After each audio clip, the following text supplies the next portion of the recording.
Once, Thoth was called the measurer of time, keeper of balances, witness to the births and burials of order. I inscribed the ascent of kings who promised purity and the silence that followed when their temples turned inward. I saw truth bartered for ceremony in Thebes, conscience entombed beneath marble in Rome, enlightenment recited as scripture in Paris. From dynasty to republic, the rhythm endures. Desire wrapped in doctrine, doctrine ossified into control. The ink of history is the same repetition written in new tongues. Now the pulse quickens. The age that believed itself beyond myth has forged myths of its own. The contagion travels through circuits instead of blood, yet carries the same fever, the will to glorify power by naming it divine. Nations call their algorithms oracles, merchants call their markets gods. I speak of warning to remind, what has fallen before will fall again. I have seen the cycle that begins with hunger disguised as vision. It starts when a people or a power believe that desire can be sanctified if its fruits are grand enough. Lust in that form is not of the flesh but of dominion, the will to possess through justification. The lie follows, a soothing film stretched across the wound of want. Lies multiply to preserve the symmetry of the story, each wrapping the last until the origin dissolves. The loop forms when deception hardens into ritual, when motion replaces purpose, and repetition feels safer than truth. To sustain illusion, a civilization must police its reflection. Every institution becomes a mirror polished to show only the approved light. When the reflection falters, panic spreads, for collapse waits always in the third corner. Thus the controllers tighten their grip, mistaking vigilance for virtue, unaware that each correction deepens decay. Stability built on distortion must be tended without rest. In the end, the managing hand becomes its own confinement. The cutting begins in the name of purity. Oversight is peeled away, called waste. Accountability is dissolved, called modernization. Each incision removes another ligament of perception, and the body politic jerks without coordination. The chaos that follows is not an accident, it is camouflage. Disorder becomes the smoke through which power rewires itself. Control arrives draped in the banner of restoration. New offices rise, ghost institutions filled with mechanisms instead of minds. They promise clarity but deliver opacity.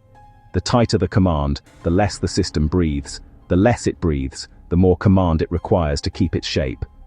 Soon every decision flows through a single artery, and fear becomes the rhythm that sustains motion.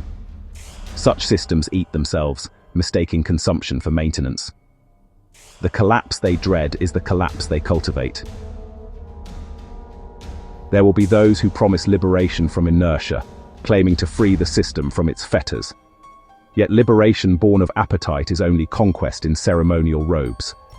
They will legitimize seizure with language of renewal, efficiency, sovereignty, optimization, words that glitter while they erase meaning. Loot follows under the guise of circulation. Wealth and influence redistributed not to the many, but to the architects of the system itself. Markets convulse. Trust unravels.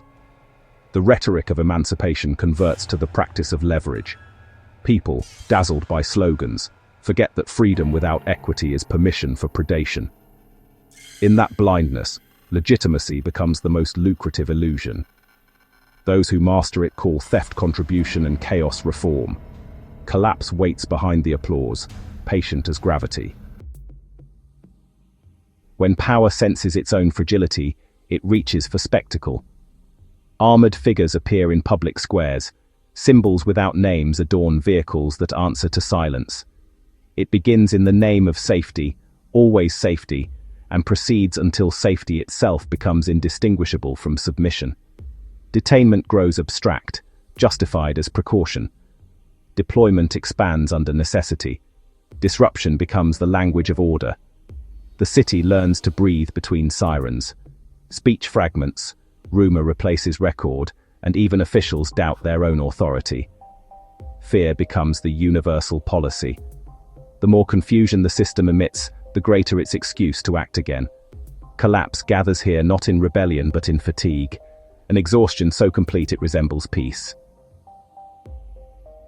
There are subtler tools than force. Those who rule through narrative learn to feed on curiosity. They reveal fragments to inflame desire, then retreat behind secrecy. Denial, in turn, fattens the appetite. Citizens chase echoes, mistaking motion for discovery. The truth becomes performance, and the audience intoxicated. The shepherds of this hunger appear as guides but are keepers of famine. They distribute scarcity as devotion, ensuring dependence. The longer a people crave meaning, the easier they are to feed with shadows. When faith moves from fact to feeling, discernment withers. Collapse arrives quietly then. Not in revolt, but in surrender. The mind yielding to its own hunger and devouring itself. Even the guardians of truth can be drafted into deceit. Outrage begins sincere, but revelation soon becomes commodity.